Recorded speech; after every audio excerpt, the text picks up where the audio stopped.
Assalamualaikum. Hello everyone.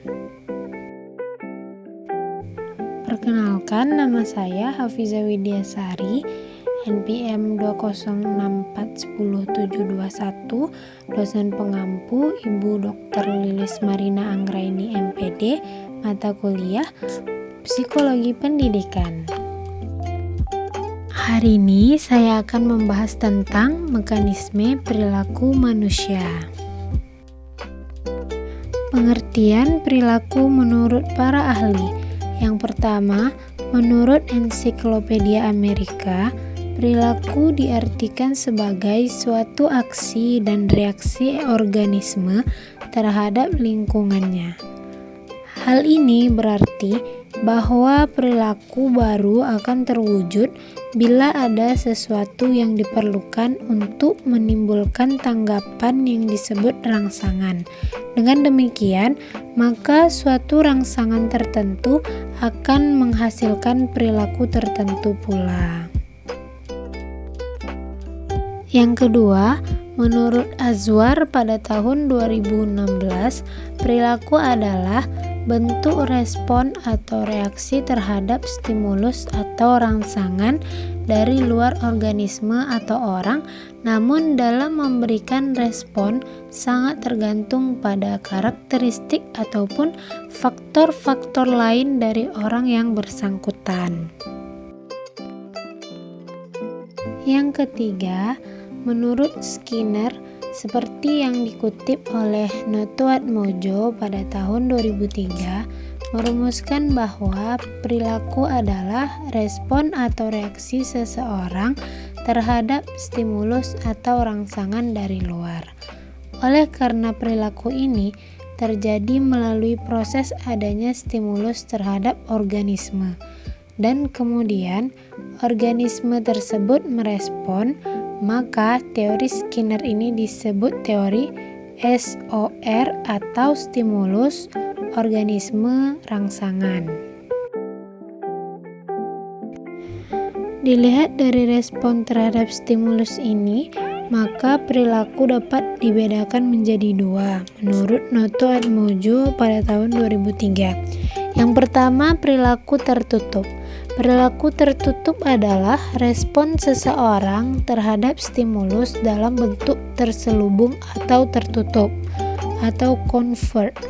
Respon atau reaksi terhadap stimulus ini masih terbatas pada perhatian, persepsi, pengetahuan, kesadaran, dan sikap yang terjadi pada orang yang menerima stimulus tersebut, dan belum dapat diamati secara jelas oleh orang lain. Yang kedua, perilaku terbuka. Perilaku terbuka adalah respon seseorang terhadap stimulus dalam bentuk tindakan nyata atau terbuka.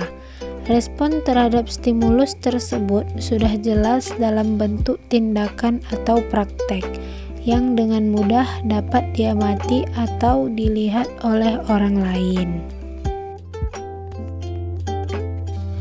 Pandangan psikologi tentang hakikat.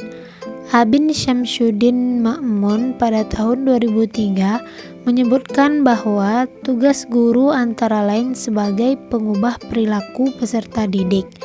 Untuk memahami perilaku individu dapat dilihat dari dua pendekatan yang saling bertolak belakang, yaitu yang pertama behaviorism dan holistik atau humanisme.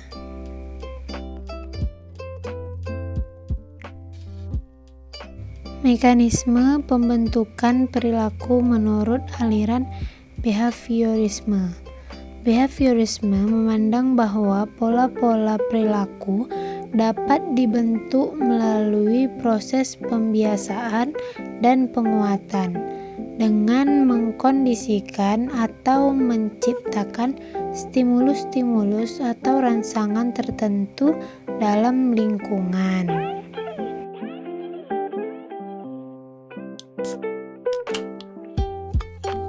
Behaviorisme menjelaskan mekanisme proses terjadi dan berlangsungnya individu dapat diilustrasikan sebagai berikut.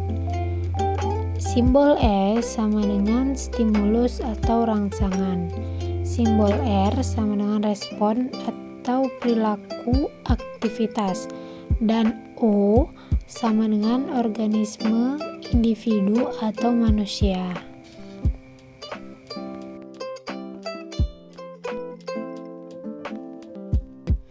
Karena stimulus datang dari lingkungan dengan simbol W sama dengan word dan R juga ditujukan kepadanya, maka mekanisme terjadi dan berlangsungnya dapat dilengkapi sebagai berikut. Bisa dilihat ya teman-teman.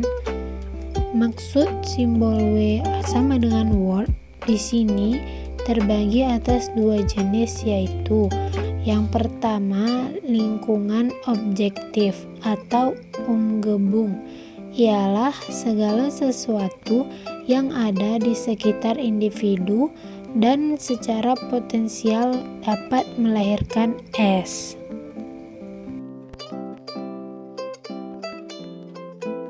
Yang kedua, lingkungan efektif atau umwelt, ialah segala sesuatu yang aktual merangsang organisme karena sesuai dengan pribadinya, sehingga menimbulkan kesadaran tertentu pada diri organisme dan ia meresponsnya.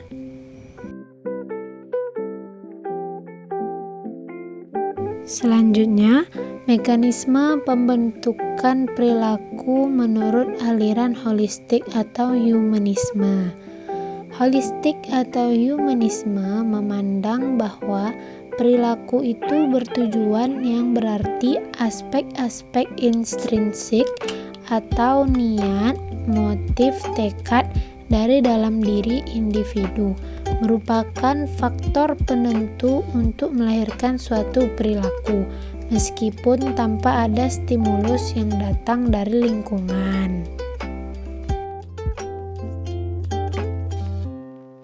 Perilaku individu diawali dari adanya kebutuhan demi mempertahankan kelangsungan dan meningkatkan kualitas hidupnya, akan merasakan adanya kekurangan-kekurangan atau kebutuhan-kebutuhan tertentu dalam dirinya. Dalam hal ini, Maslow mengungkapkan jenis-jenis kebutuhan individu secara hierarkis, yaitu yang pertama, kebutuhan fisiologikal seperti sandang, pangan, dan papan. Yang kedua, kebutuhan keamanan, tidak dalam arti fisik akan tetapi juga mental, psikologikal, dan intelektual. Yang ketiga, kebutuhan kasih sayang atau penerimaan. 4. Kebutuhan prestis atau harga diri, yang pada umumnya tercermin dalam berbagai simbol status. Yang kelima, kebutuhan aktualisasi diri.